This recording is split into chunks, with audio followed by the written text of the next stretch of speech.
Hi, everybody. It's Jessica Brogley. I'm here today to go over the fundamentals of using Google Maps in the classroom. So, Google Maps offers a robust experience for students to not just find directions, but to be able to actually conduct research. So, I'm going to go over a few of those tips and tricks for you to use with your students. So, here I am at Platteville in Google Maps. The first thing I'd like to draw your attention to is the fact that we can get a lot of layered information into Google Maps. It's more than just a directional tool. For example, we're able to analyze different types of locations within my town, but then also within those locations, I'm going to be able to extract some information that I might need to know as a consumer. So, for example, if I might like to look at gas stations, in several towns, mostly our larger towns, you will sometimes see dollar amount or gas prices listed. Also, you'll be able to notice that if you look at something like parking lots. In a bigger city, those are very helpful if you need to know how to get to a public parking or paid for parking. That type of information is added in as well. And then something like restaurants, we're able to look at a particular restaurant in the community, but also filter down by a type of cuisine, rating, price, and service hours. And again, hotels, same concept. You would have the hotel listed, but notice here we're able to look at different features of a particular hotel you're looking for, as well as say, features that might offer like free parking, free Wi Fi, free breakfast, things like that. So we do also see here the ability to actually go through and purchase or take the next step to reserve a hotel via this platform. So I like to steer students there as a way to look at the different layers of information. But then I also like to have them start looking at directions. So I'm going to pick. I'm going to go Platteville, Wisconsin to New Orleans, just somewhere far enough away that I think I have a little variety here.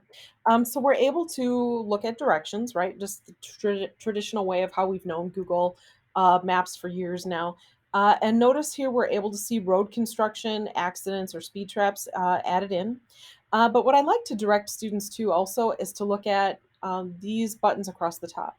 Now, notice here, I'm not able to click transit, mass transit. That's not an option for this particular trip, but I could walk it and it adjusts the route accordingly. I can bike it. And notice here, I'm also getting elevation. As we know, New Orleans is below sea level, so I'm able to have that conversation with students and even zoom in a little bit closer to look at how certain mountain ranges might impact the elevation when riding my bike. And flights, you cannot take a direct flight from Platteville to New Orleans, so it goes close as possible with Chicago. And I could jump into Google Flights and then expand that search even further and change. Maybe I want to fly out of Moline or Madison instead. Students can dive into a whole another layer of information there when they look at pricing for flights. So, what if, especially for our rural kids, if I want them to get some experience with the concept of public transit? Well, in Platteville, I know that I could drive to Harvard, Illinois, and take the train from Harvard to downtown Chicago, right? So first, I'm going to have my students. They have to learn the idea of okay, we're going to drive to Harvard. Here's the route. Here's how many miles it is. How much it might cost to take this trip, right? But then, what if I want to go from Harvard to OTC? Um, right there. So that's downtown Chicago where the train comes in. If you know anything about the metro system, there's several rails that all ride to that particular spot. I happen to know that Harvard would be one of them. So I don't want our students to drive from Harvard to OTC. I want them to take public transit. So we can click on the bus here and then see what does that mean? What is that going to look like? So it you can drill down pretty specifically, right? That I'm going to walk that 1 minute from the parking lot to the train depot and get on and ride for X number of stops, right? And then eventually depart here. And then I can dive into the schedule explorer and look at different types of trips. For example, if what would it be like if I left tomorrow at 9 a.m. or something like that.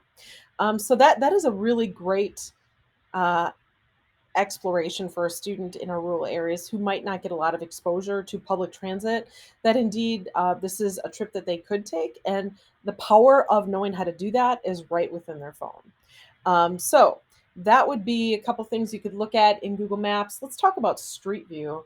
I'm going to go back to Platteville. So, Street View technology has been around for, oh, several years now, over a decade, and they're starting to do a really great job archiving footage. So, what Street View move myself here. I'm going to drag. I've zoomed into Platteville here, and I'm going to grab a hold of Pegman. There we go. And now, if you see a blue dot, like the Rollo has many, those would be photospheres uploaded by people like you and me, who enjoy doing that, or hired companies that go in and do virtual tours.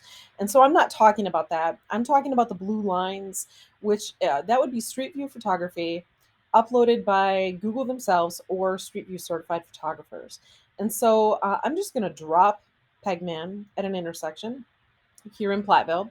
And we can look around and see this particular location with the footage being from, what is the date on that? 2000, let's see, image capture 2018. So here we're seeing building construction, subway.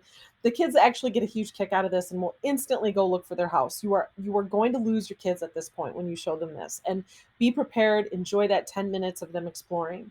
But here's the kicker. When I go in the top left-hand corner, I can click this little time capsule here, or this clock, I should say, and zip back in time however many times Google's been by. In this case, only twice. In our bigger cities, Google has been by 5, 6, 7, 8 times. So I'm going to go back to 2008 and I've clicked this image and then look around so I can see how this image has changed or this location has changed, to Pioneer Ford being there back then. At that point, I moved my cursor by accident actually and it zipped me back to 2018. And now today, the building has been finished and it's a huge apartment building now. So just check that out sometime. Take your kids to any kind of location. It could be somewhere where a natural disaster has occurred, like New Orleans. If you look in the lower Ninth Ward, you can see a lot of change. It's a good springboard for discussion into if you're learning about that particular era or location, or somewhere where urban sprawl has taken place or the evolution of a community. So again, just to refresh how I did that, I grabbed on Pegman, dragged him to the blue line, looked around the location, examined, had some thought provoking discussions or questions, and then clicked on the clock, clicked the image, and zip back to that particular time period. Note if you want to come back, you just need to click the little dot to move it forward to the particular year you're looking for, and there you go. So there you go. That is the nuts and bolts on how to get through Google Maps introductory work with kids. I have to remind you though, enjoy the chaos and off task but yet related behavior that you're going to see when you let kids jump into this.